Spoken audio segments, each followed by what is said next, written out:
ओडिशा के नए मुख्यमंत्री के रूप में किसे चुना गया है? आपका सही जवाब है ऑप्शन सी, मोहन चरण मांझी। उड़ीसा के नए मुख्यमंत्री के रूप में मोहन चरण मांझी को चुना गया है।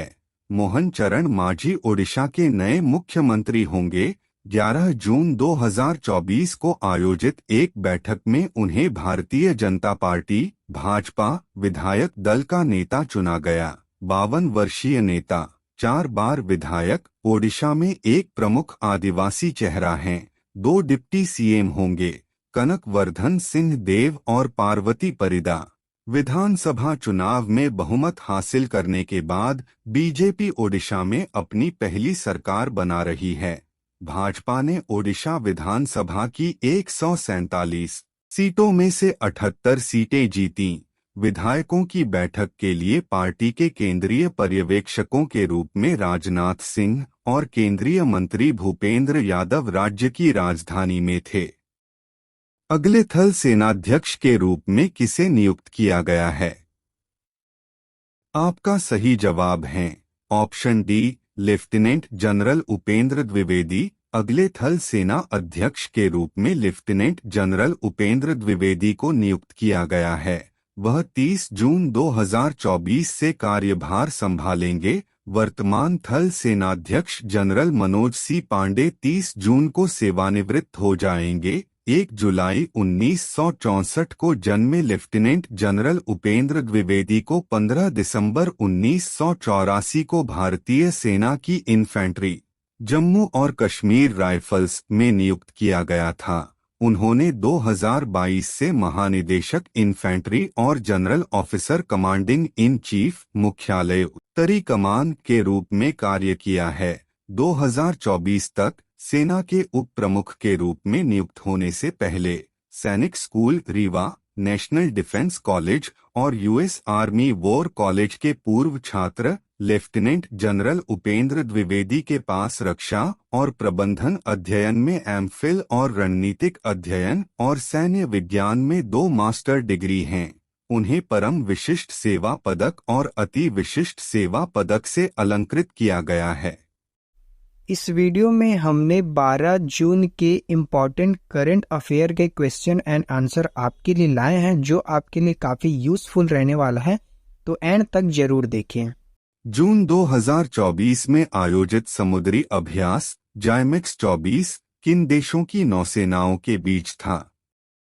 आपका सही जवाब है ऑप्शन बी, भारत और जापान। जून 2024 में आयोजित समुद्री अभ्यास भारत और जापान देश की नौसेनाओं के बीच था। जापान भारत समुद्री अभ्यास जायमेक्स 24 11 जून 2024 को जापान के योकोसुका में शुरू हुआ। भारतीय नौसेना और जापान समुद्री आत्मरक्षा बल भाग ले रहे हैं। भारतीय नौसेना का प्रतिनिधित्व स्वदेशी स्टील्थ फ्रिगेट आईएनएस शिवालिक द्वारा किया जाता है। जापान का प्रतिनिधित्व गाइडेड मिसाइल डिस्ट्रॉयर जेएस युगिरी द्वारा किया जाता है। उद्देश्य समुद्र में युद्ध कौशल को संयुक्त रूप से निखारना, नौसेनाओं के बीच अंतर संचालनीयता को बढ़ाना, एक दूसरे की सर्वोत्तम प्रथाओं से सीखना, भारत और जापान के बीच परिचालन संबंधी बातचीत को सुविधाजनक बनाना। महत्व, यह अभ्यास भारत प्रशांत क्षेत्र में समुद्री सुरक्षा के प्रति भारत और जापान की साझा प्रतिबद्धता की पुष्टि करता है। हाल ही में आईसीसी खिताब जीतने वाली दुनिया की पहली टीम कौन बनी है? आपका सही जवाब है ऑप्शन ए, ऑस्ट्रेलिया। सभी आईसीसी खिताब जीतने वाली दुनिया की पहली टीम ऑस्ट्रेलिया बनी है। ऑस्ट्रेलियाई क्रिकेट टीम ने डब्ल्यूटीसी फाइनल 2023 में भारत को हराकर पहली बार विश्व टेस्ट चैंपियनशिप का खिताब जीत लिया है। ऑस्ट्रेलिया ने खेल के 5वें दिन भारत को 209 रनों से हराकर यह खिताब अपने नाम किया। इसके साथ ही ऑस्ट्रेलिया की टीम सभी आईसीसी खिताब जीतने वाली दुनिया की पहली टीम बन गई है। प्लेयर ऑफ द मैच का खिताब ट्रेविस हेड को दिया गया। महिला जूनियर हॉकी एशिया कप 2023 का खिताब किस टीम ने जीता? आपका सही जवाब है ऑप्शन ए भारत। महिला जूनियर हॉकी एशिया कप 2023 का खिताब भारत की टीम ने जीता। भारतीय महिला जूनियर हॉकी टीम ने जापान के काकामीघारा में दक्षिण कोरिया को 2-1 से हराकर अपना पहला महिला जूनियर एशिया कप का खिताब जीता। भारत के लिए अन्नू और नीलम ने एक गोल किया। हॉकी इंडिया ने प्रत्येक खिलाड़ी के लिए 2 लाख रुपए नकद पुरस्कार की घोषणा की है, जबकि सहयोगी स्टाफ को 1 लाख रुपए दिए जाएंगे। हॉकी इंडिया के अध्यक्ष दिलीप तिर्की ने खिलाड़ियों को बधाई दी है। फ्रेंच ओपन पुरुष एकल का खिताब किस खिलाड़ी ने जीता? आपका सही जवाब है ऑप्शन डी नोवाक जोकोविच। फ्रेंच ओपन पुरुष एकल का खिताब नोवाक जोकोविच नामक खिलाड़ी ने जीता। नोवाक जोकोविच ने फ्रेंच ओपन 2023 का एकल खिताब अपने नाम कर लिया है। यह उनका 23वां ग्रैंड स्लैम टाइटल था। नोवाक जोकोविच अपने 23वें ग्रैंड स्लैम के साथ राफेल नडाल 22 और रोजर फेडरर 20 से आगे निकल चुके हैं। वहीं महिला वर्ष में इगा स्विएटेक ने अपना तीसरा फ्रेंच ओपन खिताब जीता। फाइनल में उन्होंने कैरोलिना मुचोवा को मात दी। किसे हाल ही में इंटरनेशनल एयर ट्रांसपोर्ट एसोसिएशन के बोर्ड ऑफ गवर्नर्स के अध्यक्ष के रूप में चुना गया है?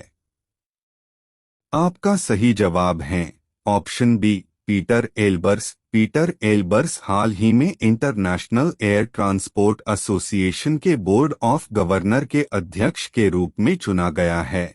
इंडिगो के सीईओ पीटर एल्बर्स को international Air Transport association IATA board of governors के अध्यक्ष चुनाव के रूप में चुना गया है। वह जून 2024 से अपना पदभार ग्रहण करेंगे और यवोन मांझी माकोलो की जगह लेंगे। पीटर एल्बर्स की नियुक्ति विमानन क्षेत्र में ग्लोबल लेवल पर इंडिगो की स्थिति को मजबूत करेगी। इंटरनेशनल एयर ट्रांसपोर्ट एसोसिएशन एयरलाइनों का एक व्यापार संघ है। इसकी स्थापना 1945 में की गई थी। भारतीय विशिष्ट पहचान प्राधिकरण UIDAI के CEO के रूप में किसे नियुक्त किया गया है?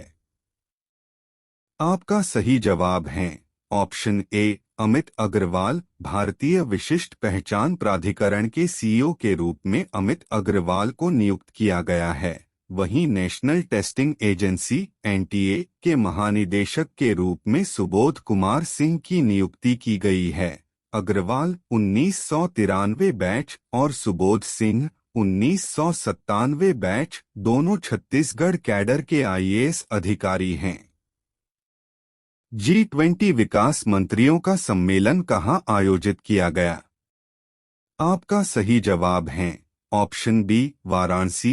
G20 विकास मंत्रियों का सम्मेलन वाराणसी में आयोजित किया गया था।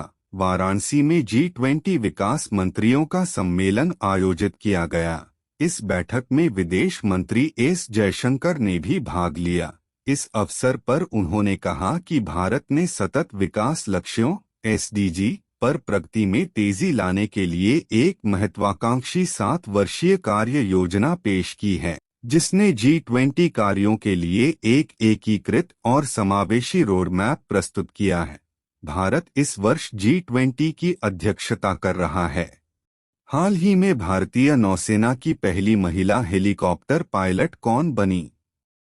आपका सही जवाब है option B Anamika B Rajeev. हाल ही में भारतीय नौसेना की पहली महिला helicopter pilot Anamika B Rajeev बनी हैं।